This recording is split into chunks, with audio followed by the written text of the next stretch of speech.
오늘은 날조 본문 가운데 다니엘서 6장으로 말씀을 나누려고 합니다. 우리가 지난 다니엘 5장까지 살펴보았던 것처럼 이제 여러 왕들이 다니엘서에서 등장하는 것을 볼 수 있습니다. 먼저 1장부터 4장까지 등장했던 왕은 느부갓네살 왕이었습니다.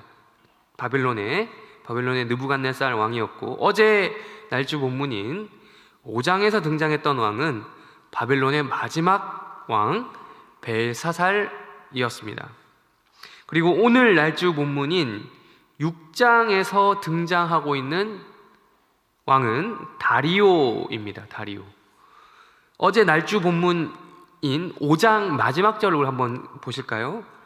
5장 마지막 절 31절을 한번 읽어 보시겠습니다. 시작. 메대 사람 다리오가 나라를 얻었는데 그때의 다리오는 62세였더라. 아멘. 이 다리오라고 하는 사람은, 다리오 왕은 바벨론을 멸망시킨 두 연합 국가가 있었는데요, 메대와 바사라고 하죠. 메대와 바사, 역사에서는 메디아 그리고 페르시아라고 하는 이 두 나라가 연합해서 바벨론이라고 하는 이 나라를 무너뜨렸는데, 그 중에서도 메대 출신이었습니다. 메대의 통치자였습니다. 그리고 이 사람의 나이에 대해서 이야기해주고 있는데요, 대기만성형이라고 할까요? 꽤나 나이가 많은 62세의 나이로 왕에 오른 사람이었습니다. 메대의 통치자가 된 거죠.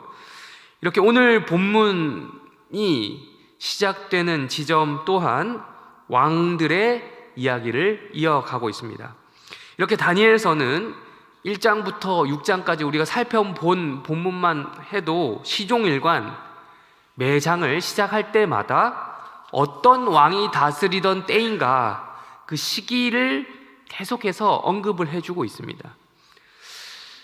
어쩌면 이거 또 당연하다고 할 수 있겠죠. 왜냐하면 이 다니엘서가 선지서이지만 1장부터 6장까지는, 오늘 6장까지는, 처음부터 6장까지는 내러티브, 이야기 형식을 채택하고 있기 때문입니다. 그런데 7장 이후부터, 이제 내일 날조 본문이긴 한데 7장 이후부터 이 책이 끝나게 될, 다니엘서가 끝나는 12장까지는 내러티브가 아닙니다. 선지자가 보았던 환상, 그리고 환상에 대한 해석, 그 내용만 적혀져 있어요.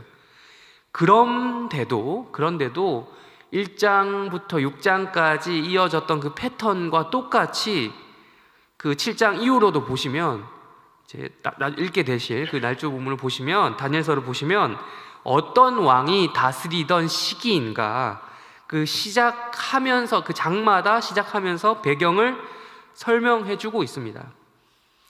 이 말은 곧 이렇게도 이해할 수 있습니다. 다니엘 선지자가 체험하게 된 환상이란 것 또한 3장에서 그런 풀무불에 들어간 사건, 새 친구들이, 그리고 또한 오늘 6장에 보시면 다니엘이 사자굴에 들어간 이야기와 같이 역사적으로 실제했던 사건이다 라는 것을 좀 나타내 주기 위한 목적이었던 것이죠. 그래서 그런 의미에서 어떤 왕이 다스리던 때라는 것을 밝혀두고, 그러니까 하나님께서 이 역사 가운데 개입하셨다, 어떤 그 시점 가운데 나타나셨다라는 것을 분명히 해두기 위해서 1장부터 끝까지, 그게 내러티브, 이야기 형식이든 아니면 환상에 대한 내용이든 간에 그렇게 쭉 기술하고 있다, 그렇게 그런 식으로, 이러한 방식으로 이야기하고 있다, 적혀져 있다라는 것을 우리는 알 수 있는 것입니다. 그래서 다니엘서 전체를 보면 이렇게 열방의 왕들이 매 장면마다 등장을 하는 거예요. 누구가 다스리던 때다라는 식으로요.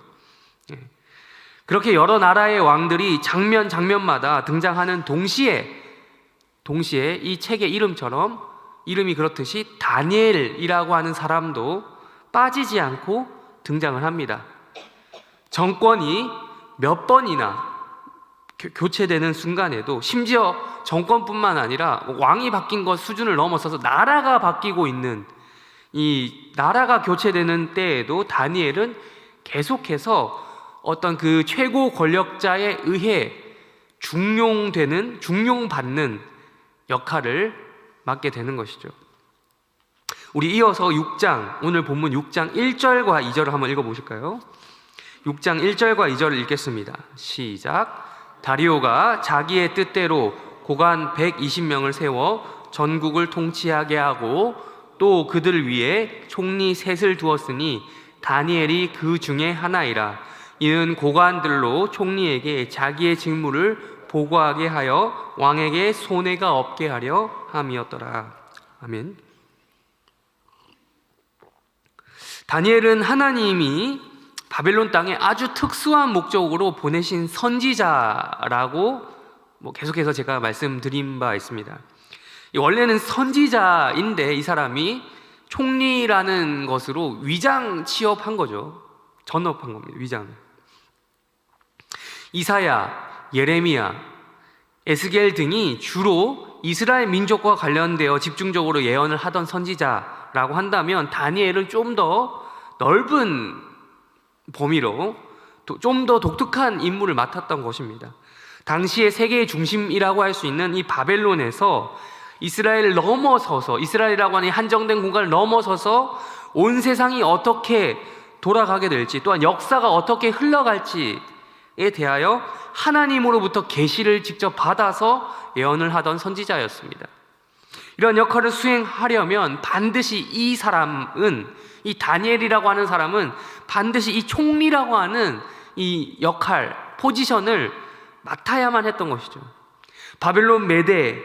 바벨론과 이어서 이어지는 나라 메대, 그다음 바사의 총리였던 다니엘의 위치, 애굽의 총리였던 우리 요셉, 창세기의 요셉 기억하시죠? 그 위치만을 우리는 단순히 그 총리라는 그 직함 때문에, 그 명함 때문에 이걸 놓고 부러워해서는 안 됩니다.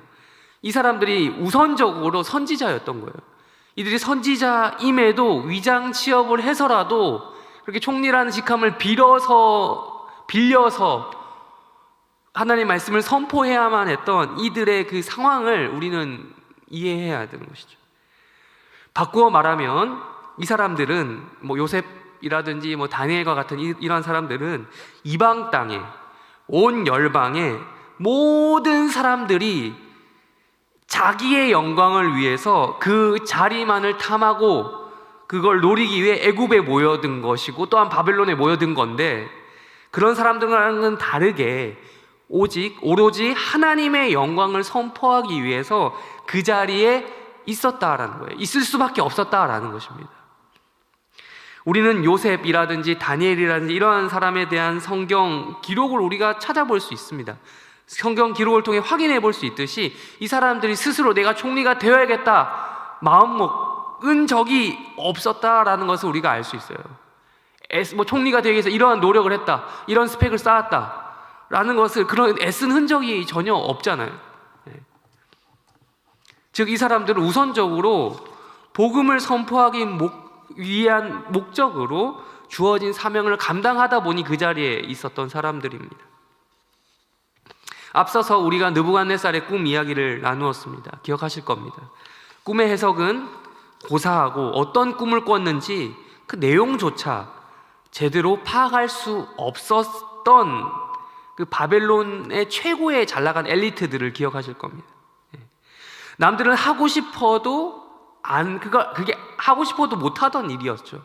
꿈의 내용을 몰랐으니까. 당장 먹고 살아가는데 온갖 관심을 두는데 급급한 사람들, 즉 바꿔 말하면 또 자기 영광을 위해 살던 사람들이 앞으로 내가 죽고 난 뒤에 역사가 어떻게 돌아갈지, 어떻게 될지, 세상이 어떻게 돌아가든지 말든지 나만 잘 살면 된다고 생각하는 사람들은 이걸 알래야 알 수가 없는 것입니다. 그러나 반면 다니엘은 알았던 것이죠.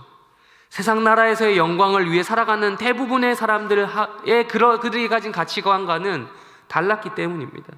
이 다니엘은 망하지 않을 한 나라에 관심을 두고 살아갔었던 사람, 그리고 그것을 예언하던 선지자였습니다. 느부갓네살 왕에게 그런 내용을, 그 신상을 무너뜨릴 돌, 한 나라에 대해서 예언을 했었던 것처럼 말이죠. 좀 더 정확하게 표현하자면 알았다라기보다는 알 수 있었다라고 해야 맞을 겁니다. 하나님께서 주시는 계시를 말 그대로 받았기 때문에, 그것을 자신의 입으로 예언했기 때문이죠.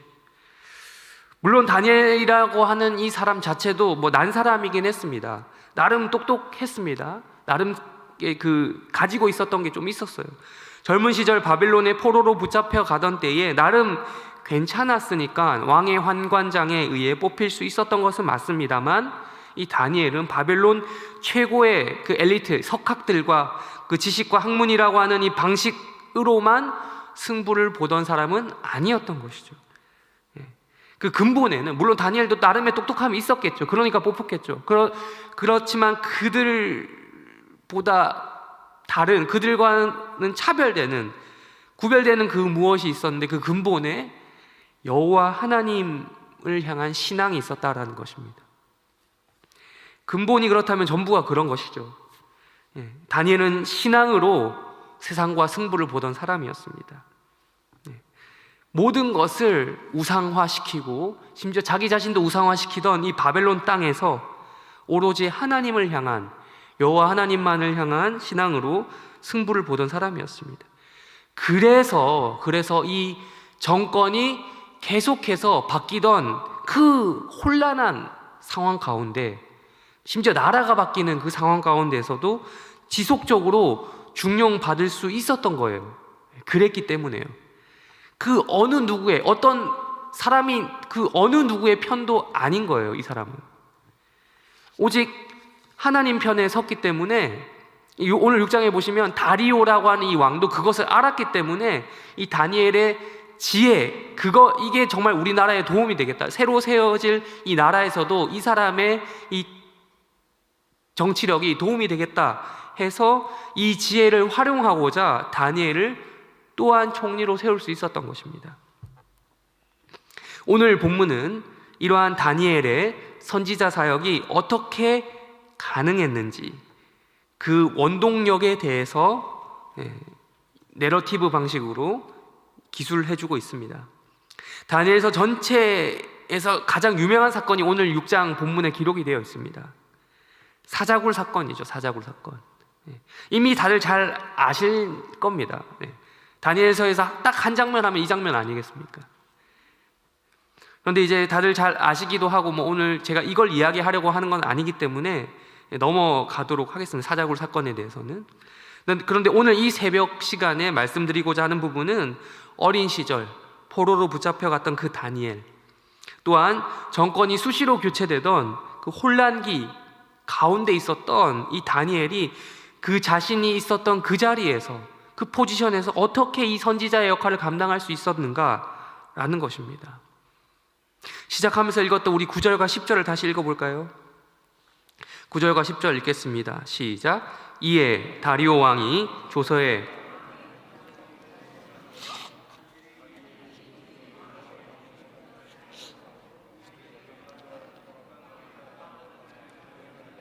열고 전에 하던 대로 하루 3번씩 무릎을 꿇고 기도하며 그의 하나님께 감사하였더라. 아멘. 여러분, 이 9절과 10절에서 말하는 이 다니엘의 행동 어떻게 생각하십니까? 이 정도의 강심장이 우리에게 있습니까? 진짜 강심장이라고 하면 이러한 상황 속에서도 전혀 흔들리지 않는 모습을 보였을 것이다 라고 생각을 합니다. 요란하지 않았다는 거예요. 이런 걸 지키기 위해서 어떤 요란한 행동을 하지 않았다는 거예요. 잠시 고민해야 했겠죠. 속으로 잠시 생각해야 했겠죠. 하지만 결국 늘 하던 대로 왕의 도장이 찍히든 말든, 왕의 도장이 곧 법 아니겠습니까? 그 법이 어떻게 되든 말든 개의치 않고 차분히 기도하러 올라가는 다니엘의 이미지가 저는 떠올랐습니다. 하나님을 위해 목숨을 걸겠다라고 거창하게 이야기하지도 않았습니다. 하나님 위해 내 한 몸 바치겠다, 어떻게 헌신하겠다, 요란하게 헛심 공약 늘어놓고 지키지 않는 그런 정치꾼이 아니었습니다. 이 사람은 총리이기 이전의 선지자였습니다. 한 명의 성도였습니다. 바벨론 국적보다도 망한 것처럼 보였던 하나님 나라의 모형인 이스라엘을 더 바라보던 사람이었습니다. 이미 망해버려서 여권도 발급이 안 되던 유다 국적을 더 내가 회복되길 바라던 그런 한 명의 하나님 나라의 백성이었습니다. 비록 지금은 세상 나라의 중심지인 바벨론에서 내가 살고 있지만 언젠가는 하나님이 회복시키실 그 나라를 기대하고 바라는 마음으로 예루살렘을 향해서 기도했었던 것이죠. 그도 또한 느부갓네살의 꿈을 통해 봤던 것을 똑같이 봤죠. 다니엘도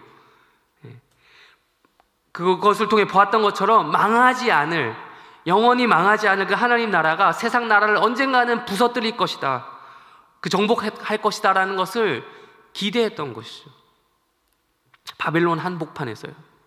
그 기대와 소망은 자신의 신변이 어떻게 되든 말든 크게 걱정하지 않게 만들었습니다. 세상 모든 법이 하나님을 경외하지 못하도록 만든다 하더라도 개의치 않아 할 정도로 만든 것이죠. 그렇게 늘 다니엘은 늘 하던 대로 하나님 나라의 그러한 상징적인 대상이라고 할 수 있는 예루살렘을 향해 바라보면서 기도했던 것입니다. 설교를 정리하겠습니다. 다니엘을 보면 우리가 보입니다. 다니엘이 당시 가장 세속적이었던 바벨론 땅에서 선지자 임무를 감당했던 것처럼 우리도 또한 가장 세속적인 시대와 서울이라고 하는 이 세상을, 대한민국을 살아가고 있습니다. 그러면서도 똑같이 선지자의 임무를 맡아야만 하는 자들입니다. 총리라고 하는 다니엘의 그 명함에만 집중하지 말고 다니엘이 어떻게, 왜 선지자의 역할을 감당할 수 있었는지 주목해야 된다는 것입니다. 그것은 오늘 본문 다니엘서 6장 9절과 10절에서 말씀하고 있는 것처럼 바로 주변 정세가 어떻게 돌아가든 상관없이 개의치 않고 늘 하던 대로 예루살렘을 바라보며 회복될 하나님의 나라, 가게 될 하나님 나라를 바라보며 소망하며 기도하는 것입니다.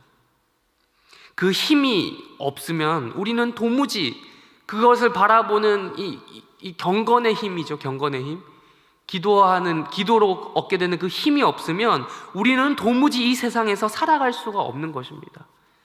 그게 원동력이 안 되면 우리는 이 땅에서 숨 쉬는 것도 버거운 겁니다. 여기 적혀진 대로 꼭 문자 그대로 다니엘처럼 하루에 3번 기도하지 않아도 괜찮습니다. 이렇게 새벽이라고 하는 시간처럼 최소한 정해진 시간, 공예 시간에 나와 오늘 금요일이라든지 주일 예배라든지 이런 식으로 공예 예배 시간, 정해진 시간인 거죠. 정해진 시간에 나와 기도할 수 있는 시간을 잡아서 기도해야 되는 것이죠. 다니엘처럼 문자 그대로 하루에 3번 기도할 수 있으면, 그러면서 자기 일 다 하면 우리도 총리급이 되는 거예요. 이제 그 정도로 안 되면서 우리가 양심적으로 총리급을 구하면 안 되겠죠.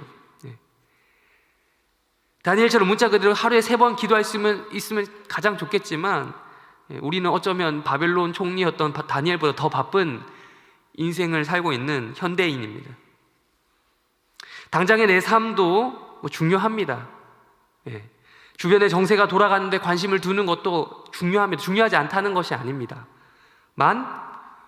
그보다 더 중요한 하나님 나라에 우리의 시선을 두고 그 나라에 소망을 둘 수 있는, 두게 만드는 정해진 시간, 늘 하던 대로의 그 시간을 가져야 하는 것입니다. 근데 제가 참 이 말을 설교하면서 좀 민망한 것이 이 새벽 예배 나오시는 분들을 보면 늘 나오시는 분들이 나오더라고요. 물론 가끔씩 나오시는 분도 계시겠지만 주로. 그래서 이런 결론을 내리는 게 어쩌면 너무 당연하겠지만 하던 대로 하십시오. 하던 대로 잘 하시면 됩니다. 하던 대로 기도하시면 하나님께서 언젠가는 역사하신다라는 거예요. 물론 다니엘도 다니엘이 살아있던 때에 그 이스라엘이 회복되는 것을 보지 못하고 죽었지 않습니까? 그럼에도 하나님께서 언젠가는 우리의 기도를 통해서 역사하신다는 겁니다. 세상 나라의 한 목판에서도 하나님 나라가 보일 수 있게 되는 거예요. 늘 하던 대로 오늘 새벽에 나오신 해림교회 성도들 모두 다니엘처럼 하던 대로 계속해서 기도하시는 은혜가 있으시기를 축원합니다.